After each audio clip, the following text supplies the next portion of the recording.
guys, before I go into this video, I just want to do a quick update. I know you guys have been waiting for some ASMR content for a long time, and I thank you for your patience. I'm going through a rough spot right now. Yeah, the divorce case isn't going well, that's all I'm saying. But keep your chins up, some more content is going to come your way soon. I have a big project in the works, and I hope you'll be glad to see it. So I just finished watching Stranger Things Season 2, and to be honest, it wasn't as good as the original season, but that's besides the point of this video. The main topic I want to go in this video is on the best character in Stranger Things Season 1 and Season 2, and the potential that this character has. I'm talking about none other than King Steve Harrington. Now I know what you're thinking, this Steve Harrington, really out of all the characters you can choose, you chose Steve Harrington. Then let me explain. So, the first season of Stranger Things, you get introduced to Steve. He is alpha, he is the Chad, he is the epitome of the school's mascot. He is loved, he controls the school, and when first you see him and you just fucking hate him, he's such an asshole, like, he's such a dickhead, he's just despicable. Little by little, episode by episode, you start to like the guy, because he has funny moments, and he's very likable in the sense in which he does a lot of stupid things, and you really want to see him succeed in getting the heart of Nancy, because Nancy's this oddity to him, because he's just so good at picking up chicks. He doesn't know what happens when a girl doesn't want him, so you just root for the guy, and when he finally does it, you're like, God damn, Steve, you're a god, I love you. And when Jonathan gets added into the mix, the love triangle, the main love triangle of this season, there's this sense of dread you feel from Steve. He's cornered. His own game of picking up the girls. He feels threatened, so of course he's gonna go on the offensive and attack this little boy called Jonathan Byers. And it was a horrible thing for him to do, and I don't forgive him, but I can see where he's coming from. And it takes courage to forgive a man for what he does, and I think that Steve's reasoning was justified, and when he was fighting the Demogorgon at the end of the season, it was by far the most hilarious scene of the whole show. Him freaking out because he was in the dark for every like conspiracy, every like plot thing, yeah, I don't know what to call it,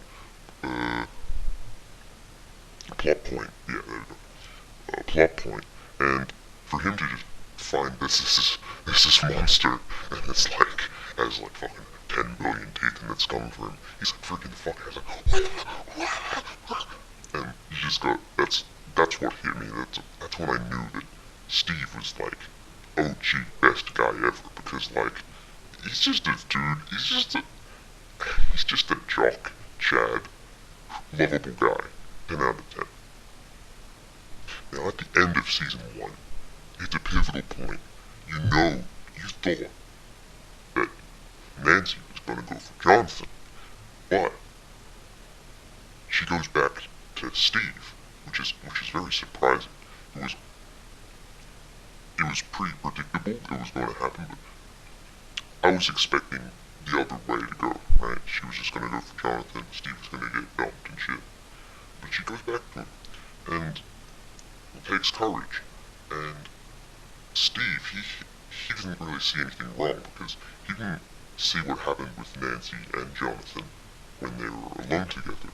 He only saw when they were together, and he was there, right? So he didn't think anything went down, which, oh boy, he was wrong in that situation. That was the spark that started the the arc of King Steve's downfall.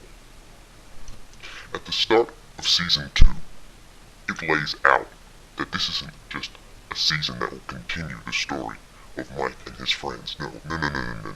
It will expand upon the reign and assassination of King Steve's reign on the school. You see, it's not long during the Season 2 where there's this status quo change-up. Straight off the bat, they introduce Mad Max and Mad Max's brother, which is, his name's Billy, I don't fucking know. And I wish it expanded upon this plot point and B-plot more, because it was very interesting in my opinion. It was the most thing that got me the most enamored into the season, more than the 11 shitty B-plot, which was honestly the worst part of Season 2, which could have been so much better if they changed it. Anyway, moving on. There was this, like I said, status quo mix-up. You had this dude who's the king, and then what happens when someone who's exactly like him, but better appears? And not only that, we find out that Nancy dumps Steve Harrington. How do you even do that? You can't even, and she does it, right? Now Steve, he's shocked, he doesn't know what to do. He's like, what? Nancy doesn't love me? Billy's stealing my school from me? I'm losing at basketball? All the chicks, they're going to him? What do I do? And he does the only thing he can do. Survive. He has to, and then he has to do the dirty work for Mike and his gang.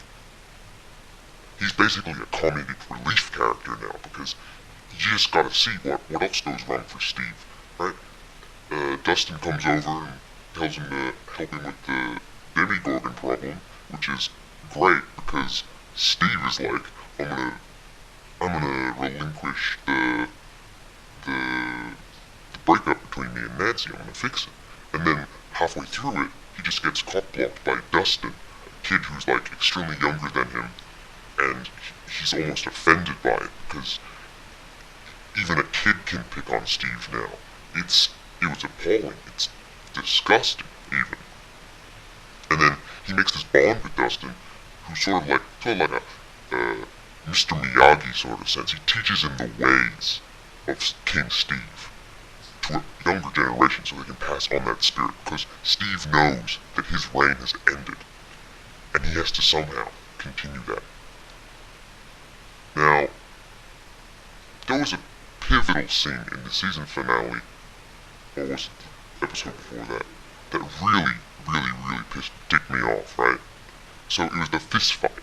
They had a great shot. Steve comes out of the house. Billy comes out of the car. They face off. He's like, hey amigo. And then, you know shit's gonna go down. This is the pivotal moment with the scales, right? Billy's higher, obviously. He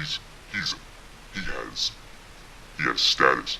Steve has nothing to lose. He only has the kids to protect. And he goes in there, and they start that fight.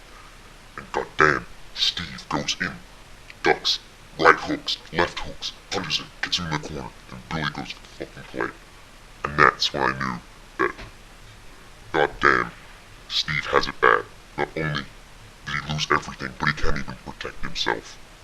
And that's why I think Season 3 has the potential to be the best goddamn character redemption arc in all of anime. Like, comment, subscribe for some more ASMR content. Sorry, I had to get this off my chest. More ASMR coming your way soon.